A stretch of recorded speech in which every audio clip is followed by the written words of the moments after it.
Salve, salve! Tudo bem? Aqui é pelo menos né, eu me coloco a minha amizade à sua disposição. Aqui é seu amigo Antônio Carlos. Tudo bem? Hoje eu vou falar sobre a pronúncia das palavras. Mas antes de chegar lá, né, quero fazer aquele bom apelo, né? Se você não é inscrito, se inscreva, dê o seu like, tá? E eu te agradeço. Vamos lá.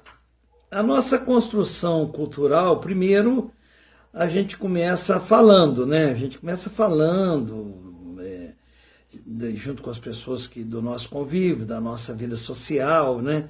Com os pais, com os irmãos e tal. A gente chega na escola já também com uma carga, né? Hoje, com a mídia, com a televisão, com o computador, a gente já chega com muita bagagem, né? A gente não chega lá assim, sem nada. A gente vai depois para a escola fazer uma organização de conhecimento, e aí a gente começa entendendo as vogais, que são 5, né? E a pronúncia deve ser A, E, I, O, U, né? E depois a gente aprende, né? Foi incluída aí mais 3 letras, com essa nova reforma, nós temos aí 21 consoantes. A gente vai descobrindo que o que dá som às consoantes são as vogais. E depois a gente vai aprendendo assim a separar sílabas, que é muito importante. Depois a gente vai aprendendo o que são palavras oxítonas, o que são palavras paroxítonas e proparoxítonas. E essas coisas não podem ser esquecidas. Porque depois as pessoas não vão entender o porquê. Olha só, eu já falei uma vez que o processo, saber o processo das coisas é muito importante. Não é só ter respostas, não, né? Saber o processo. Mas vamos lá, eu vou ler uma frase aqui, uma epígrafe, né, um título do Sacconi. Olha o que ele diz sobre a importância de saber direito, né, as letras, as palavras, as pronúncias. A defesa do idioma é a defesa da pátria. País que se deixa colonizar culturalmente, renegando sua língua materna, perde o sentido de nação independente. O Fernando Pessoa, ele disse assim: a minha pátria é a língua portuguesa, né? Hoje eu não vou falar das diferenças do português de Portugal e português do Brasil, não, tá? Não vou me deter, não. Mas eu ando preocupado, mas muito preocupado mesmo, né? Eu uma vez estava com um americano num seminário, numa convenção, e ele contou quando mudou para o Brasil, né? Estava lutando para aprender a língua. E ele comprou um televisor, é um televisor, né? Que a palavra ou é TV ou televisor, né? Já falei isso também por quê, né? E ele disse que quando tomou consciência realmente de como as palavras eram, ele ficou decepcionado.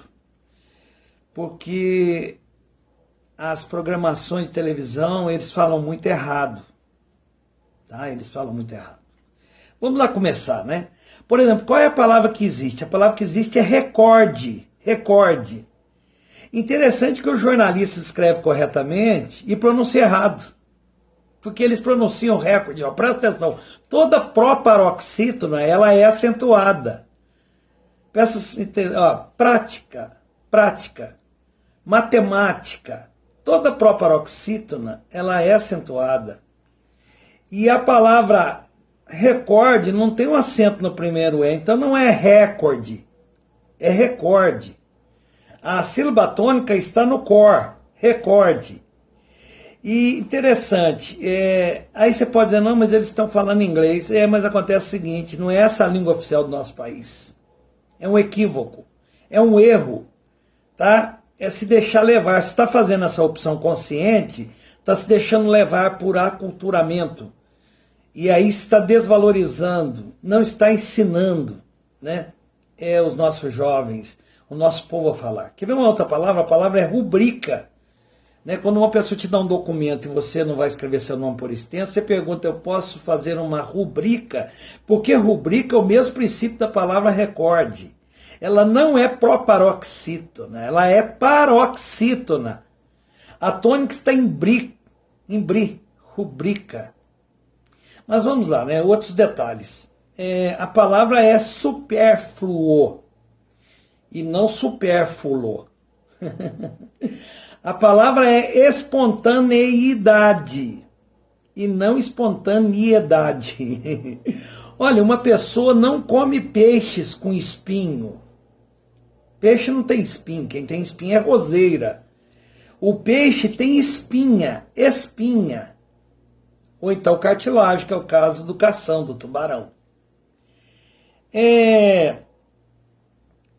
A raça do galo, nós temos o galo garnizé, nós temos o galo indiano, né? O galo garnizé não é galizé, não. É garnizé. A planta, a folhagem que a minha mãe mais gostava quando eu era garota era o antúrio. Olha, gente, quem que cria as palavras, quem monta isso são os filólogos, né?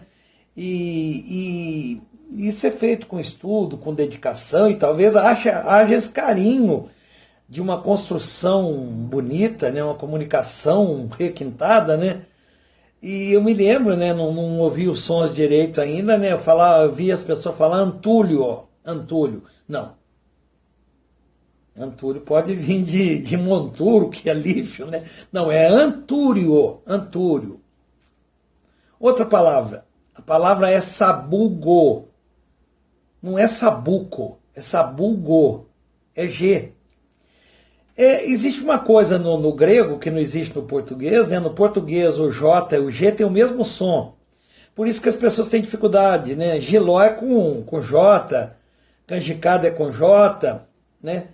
Mas no grego não, tá? O grego, o G tem som de G e o J tem som de J e o G tem o som de G. Por exemplo, as pessoas têm mania de falar Getsemane. Não. A expressão é Getsemane. A Igreja Batista do Getsemane. Jesus orava no monte do Getsemane, né? É muito gostoso. Faz bem aos ouvidos, né? Ouvir. Agora tem um detalhe. Quando é que uma pessoa é poliglota na sua própria língua? Quando ele sabe qual que é o certo e o errado e ele faz a sua opção. Aí, tudo bem. Cada um seja o que queira ser, tá? Mas essa questão de estudar de norte a sul, de leste a oeste e tal, ela passa por uma questão por exemplo, de meio social. A língua, no primeiro momento, é só comunicação, mas depois ela estabiliza essa questão social. Me lembro de um exemplo em sala de aula, né? O professor ou a professora diz que uma moça tem 3 rapazes interessados em namorá-la. E ela vai fazer opção por aquele que ela entende que tem futuro, por aquele que se expressa melhor, por aquele que tenta falar melhor, por aquele que demonstra que é trabalhador, entendeu? Então, há coisas aí que estão implícitas, que é muito bonito isso, a vida, né? Porque tem uma frase da filosofia que diz que a vida se mostra e se esconde. A vida se mostra e se esconde, né? Olha só, então, é muito importante saber as palavras corretamente, né? Muito importante. A pronúncia das palavras, o jeito que elas são escritas, né?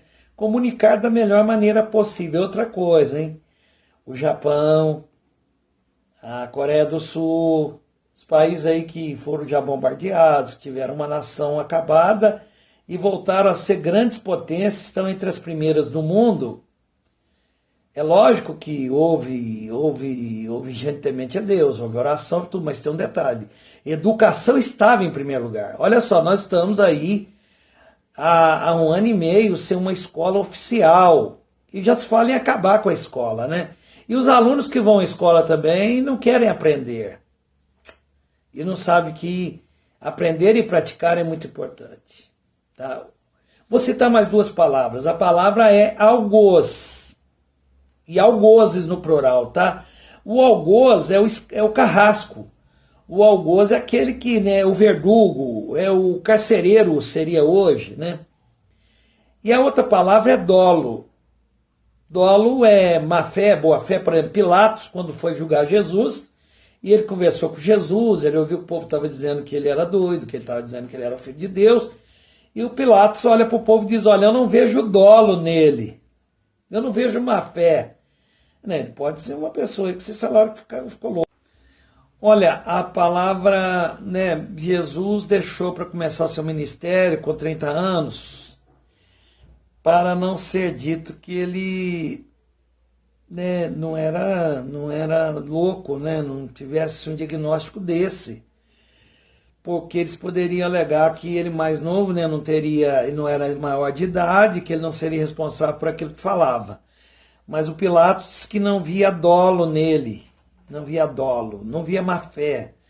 Né, ele está saindo por aí, está falando isso aí, faz milagre, entendeu? Mas por que que essa guerra toda religiosa contra ele? Porque o medo ali era político, né? Era político, tá? Um abraço aí, tudo de bom.